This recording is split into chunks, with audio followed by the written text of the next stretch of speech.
pertanyaan yang sama mungkin. Silakan Pak Horibun memadukan perkembangan di bidang ilmu yang kita ajarkan dengan kemajuan yang selalu ada pengembangan-pengembangan di bidang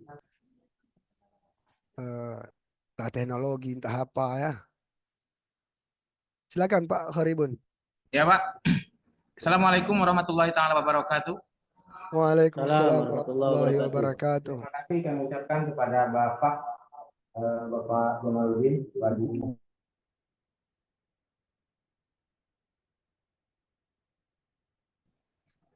Adapun cara mengintegrasikan perkembangan terbaru dalam bidang ilmu yang kita ajarkan pada siswa dalam materi pembelajaran, karena mengintegrasikan perkembangan terbaru ini dalam bidang yang kita ajarkan ke peserta didik ataupun siswa itu merupakan langkah penting untuk memastikan bahwa siswa yang kita berikan pelajaran itu mendapatkan pengetahuan yang relevan atau up to date. Nah, di antara cara-cara yang bisa kita lakukan untuk meng-up-to-date perkembangan terbaru dalam pembelajaran untuk peserta didik diantaranya adalah kita sebagai guru ataupun pendidik agar bisa selalu memperbaharui pengetahuan guru kepada untuk melaksanakan pembelajaran. Seperti halnya misalnya kita sering diajarkan untuk membaca jurnal ataupun artikel ataupun mengikuti seminar dan berpartisipasi dalam pelatihan-pelatihan yang profesional agar hal tersebut bisa bermanfaat bagi kita sebagai tenaga pendidik dan bisa mengikuti perkembangan-perkembangan terbaru di dunia pendidikan. Kemudian cara-cara yang selanjutnya misalnya diantaranya adalah kita bisa menyisipkan topik terbaru ke dalam kurikulum yang kita ajarkan kepada peserta didik. Karena mengidentifikasi topik ini itu yang relevan itu juga merupakan hal yang penting untuk dimasukkan ke dalam sebuah kurikulum. Karena bisa menambahkan topik baru untuk memperbarukan informasi yang terbaru. Kemudian selanjutnya adalah misalnya kita mengerti daya terkini, artikel ataupun video ataupun sumber daya digital yang mencerminkan perkembangan terbaru dalam dunia pendidikan. Kemudian selanjutnya misalnya kita mengintegrasikan proyek ataupun tugas yang berhubungan dengan perkembangan terbaru dalam dunia pendidikan. Karena memberikan siswa proyek ataupun tugas yang memungkinkan mereka itu bisa mengeksplorasi sebuah penelitian. Kemudian ataupun bisa mempresentasikan tentang topik-topik yang terbaru. Kemudian diantaranya lagi misalnya kita bisa memperbarui misalnya dalam pembelajaran kita menyangkutkan diskusi misalnya Pak.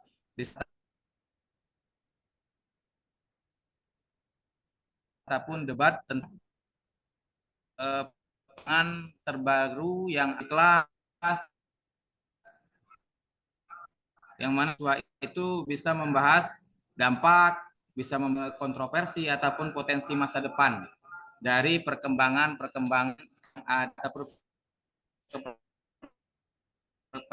terbaru dalam dunia. Contoh kita terapkan adalah misalnya menggunakan media sosial ataupun platform digital. Nah, media sosial ataupun platform digital ini seperti halnya Twitter ataupun blog yang sering dibagikan. Guru bisa memanfaatkan platform ini untuk memperbarui informasi, kemudian bisa untuk mengintegrasikannya ke dalam sebuah pembelajaran. Kemudian diantaranya lagi kita bisa mengundang ataupun melakukan kunjungan bersifat edukasi. Ini adalah merupakan salah satu langkah kita bisa menambah ilmu pengetahuan kita dan bisa mengikuti suatu perkembangan-perkembangan terbaru dalam dunia pendidikan. Kemudian misalnya lagi kita bisa mengaitkan perkembangan terbaru dengan materi yang sudah kita ajarkan. Ya, materi yang sudah kita ajarkan itu kita integrasikan dengan perkembangan terbaru tentang konsep-konsepnya ataupun hal itu bisa relevan atau tidak dengan perkembangan dengan materi yang sudah kita ajarkan dengan perkembangan-perkembangan yang terbaru pada saat ini. Mungkin dengan hal demikian yang bisa kita terapkan, pembelajaran bisa menjadi lebih dinamis, bisa menjadi lebih relevan, dan bisa mungkin terlebih pentingnya lagi bisa menarik bagi siswa untuk belajar dan berperan aktif sebagai siswa, Pak. Oke. Kiranya demikian, Pak, yang bisa saya sampaikan. Ya, Saya terima akhiri. kasih. Wassalamualaikum warahmatullahi wabarakatuh. Dan kebutuhan belajar individu siswa. Nah, kita mulai dari Pak Horibun lah. Nah, Pak Horibun. Ya, silakan Pak Horibun. Ya, baik, Pak. Assalamualaikum warahmatullahi wabarakatuh. Waalaikumsalam warahmatullahi wabarakatuh.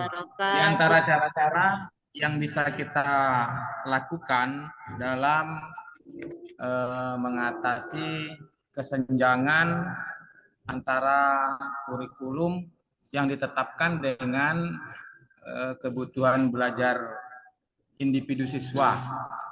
Di antaranya adalah mendiagnosa kebutuhan belajar siswa. Nah, gini, sebelum kita memulai pembelajaran itu kita melakukan asesmen awal untuk mengidentifikasi kemampuan, kemudian mengidentifikasi minat belajar dari setiap siswa. Kemudian kita mengetahui gaya belajar setiap siswa itu. Itu salah satunya. Kemudian contoh yang lain adalah diferensiasi pembelajaran. Diferensiasi pembelajaran ini adalah merupakan metode pembelajaran yang berbeda untuk memenuhi kebutuhan belajar siswa yang beragam.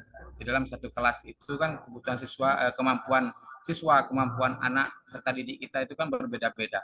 Jadi kita laksanakan dengan metode pembelajaran berdiferensiasi.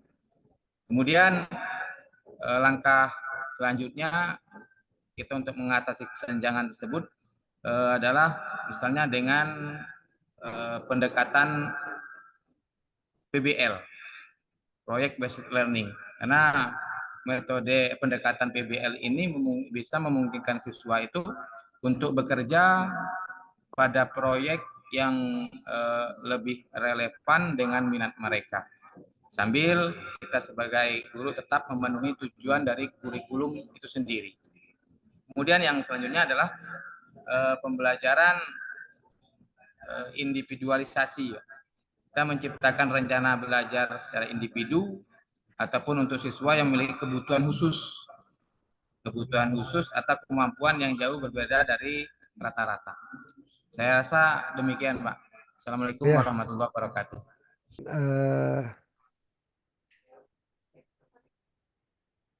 Kita langsung ke yang kedua, Pak Horibun. Pak Horibun. Ya, kita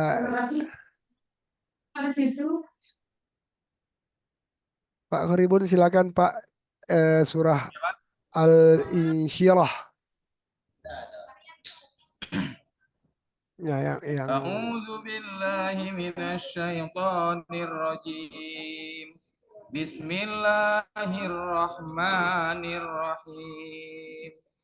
Alam nashrah laka sadrak wa wada'na anka wizrak alladzi anqadha dhahrak wa rafa'na laka dhikrak fa inna ma'al usri yusra inna ma'al usri yusra fa idza faraghta fansab wa ila rabbika farghab.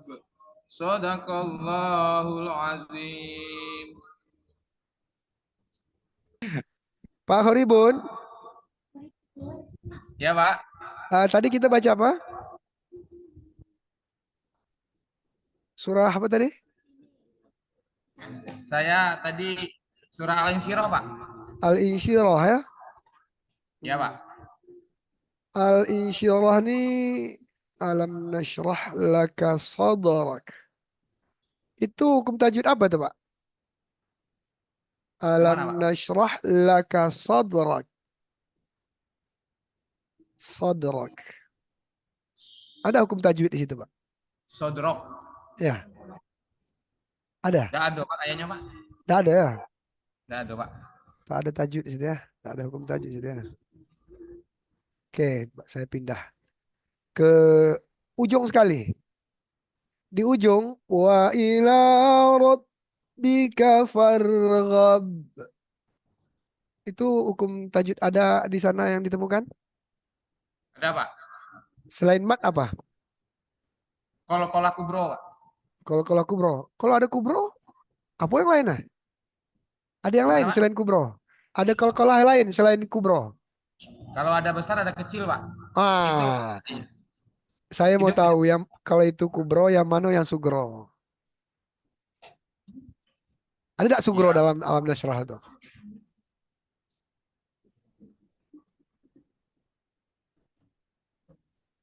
Ada enggak di dalam surah Al-Insyirah ini kol-kolah selain kol-kolah kubro yang Bapak sebutkan? kayaknya udah ada, Pak, di sini, Pak. Tak Di ada ya, Al-Insyirah. Ya. tak ada ya. Kol-kolah kubro ini apa anunya, Pak? Kenapa maka disebut kol-kolah kubro? Ada berapa huruf kol-kolah? Nah, itu aja lah. Ada 5, Pak. Apa saja, Pak? Ba, Kop, Pak, Kof, To, To, Jim, Jim, Dal. Dal. Disingkatnya Qutbun Jadid. ya atau baju di Baju toko. di toko. Ya. Berarti baju di toko Dal itu masuk ya? Baju di toko. Masuk, Pak. Ya. Dal. Untuk membedakan Dal pula. Untuk membedakan kubro dan sugronya macam mana, Pak? Kenapa Kalau dia gimana, Pak? kan huruf kolkolah ada 5. Ya. Untuk membedakan bahwa dia kubro atau sugro itu bagaimana, Pak? Kalau Sugro itu berada di tengah-tengah kalimat, Pak. Oh, di tengah kalimat ya. Ya. Jadi kalau seperti alam nashrah laka sadrak. Oh iya, Pak. Gila. Oh iya, Pak. Iya, Pak. Ini, Pak. Oh iya ya. Iya, Pak. Lupa ya. Mungkin efek lapar nih, Pak. Oh lapar ya. Iya, Pak. Sama kayaknya. Jadi gimana kita istirahat dulu? Ayo, lanjut lah, Pak. Hah? Lanjut lah, Pak. Pedih perut kakek. Lanjut, Hah? Pak, lanjut.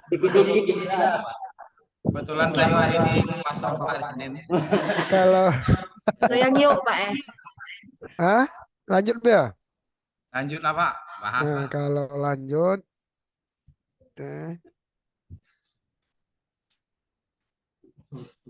di sana ada bacaan fa inna ma'al fa inna ma'al usri yusra. Ada apa ya? Ada, Pak. Fa inna itu apa bacaan nama hukum bacaan itu, Pak? Fa Bacaan inna termasuk ke dalam hukum guna, Pak. guna ya. Ya. Nah, sama yang tadi. Huruf gunah berapa di dalam Al-Quran? Ada 4. 2. 4 apa 2? 2, Pak. Benar. Ya, Pak. Insya Allah 2, Pak. Salah 2. Insya Allah. Pak Haribon ini efek lapar atau ya.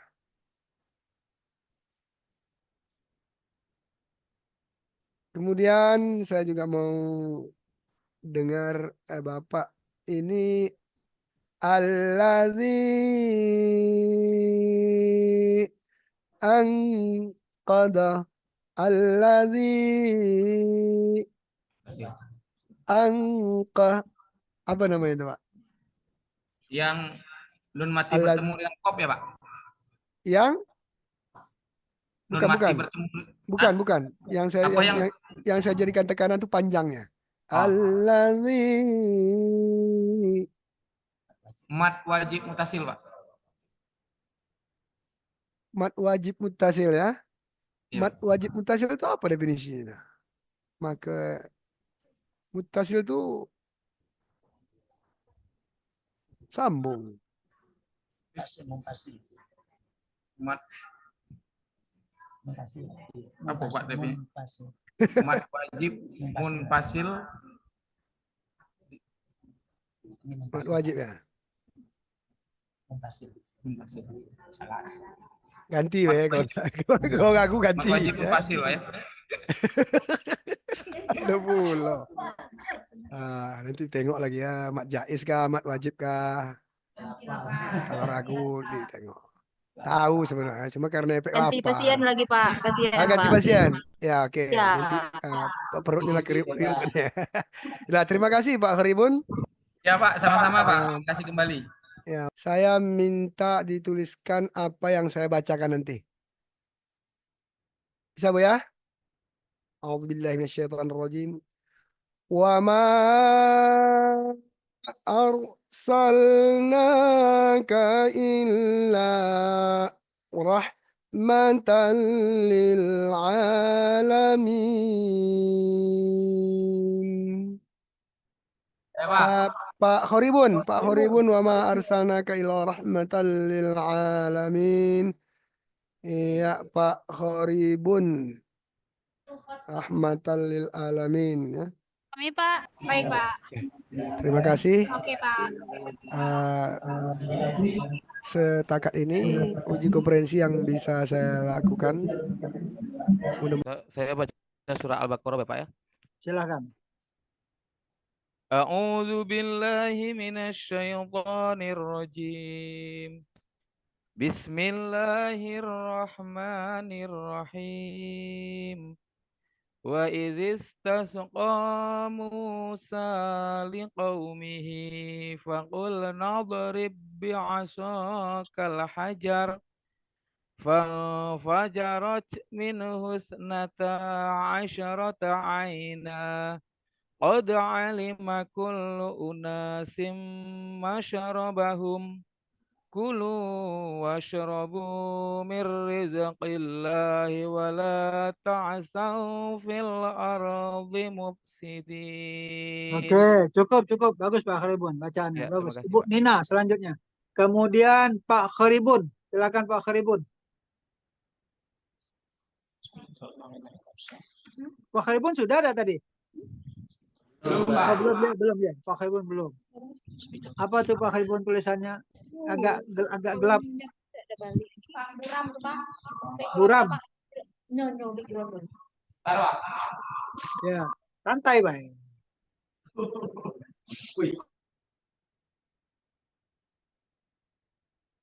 Apa tuh? Apa tuh bacanya Pak? Bu, sedikit dimulai sedikit ke sini kan sedikit tidak nampak saya. Tapi tulisnya rapi nih. Ala Ala innahum humul mufsidun wal kitas. Oke. Mantap tulisannya Pak. Bang Kharibun bagus. Apa yang Bapak Ibu lakukan kalau melihat motivasi peserta didik Bapak ternyata menunjukkan indikasi ketidakberminatan terhadap materi yang Bapak sampaikan. Gimana cara yang Bapak lakukan untuk kembali memunculkan semangat dia, ketertarikan dia untuk mengikuti materi Bapak? Memotivasi siswa yang memiliki minat yang rendah dalam proses pembelajaran yang kita ajarkan, diantaranya adalah memberikan umpan balik yang positif dan berupa penghargaan. Artinya umpan balik yang konstruktif, Pak. Berikan Ya. umpan balik yang positif, artinya adalah membangun agar anak itu bisa termotivasi dalam mengikuti sebuah pelajaran yang kita berikan. Ya. Penghargaan ataupun pengakuan yang kita berikan itu juga merupakan hal yang sangat bisa memotivasi anak dalam mengikuti pelajaran yang kita berikan. Misalnya sebagai pengakuan atas ketercapaian anak dalam menyerap pelajaran yang kita berikan.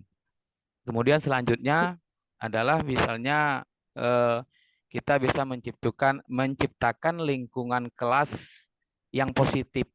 Artinya kita membangun hubungan yang kuat dan positif dengan siswa. Karena ketika kita membangun hubungan yang positif dengan siswa, di situ saya rasa siswa itu merasa dihargai oleh seorang guru dan diterima oleh lingkungannya. Itu Pak yang bisa saya tambahkan. Mungkin ada rekan-rekan yang lain bisa menambahkan lagi, Pak. Terima kasih. Silakan, saya berikan ruang satu orang lagi. Tolong, terima kasih atas kebersamaannya Ibu Wali kelas. Terima kasih sudah membersamai. Saya mohon maaf atas segala khilaf. Mungkin ada omongan saya tidak pada tempatnya, gaya saya tidak pada tempatnya. Saya mohon maaf. Kalau Bapak Ibu tidak usah minta maaf, karena Bapak Ibu itu dalam konteks ini adalah Foto dulu, anak. Pak. Oh, silakan, silakan. Kasih, Pak. Saya pamit Bapak Ibu ya, karena ada kegiatan lainnya. Terima kasih. Assalamualaikum warahmatullahi wabarakatuh. Waalaikumsalam.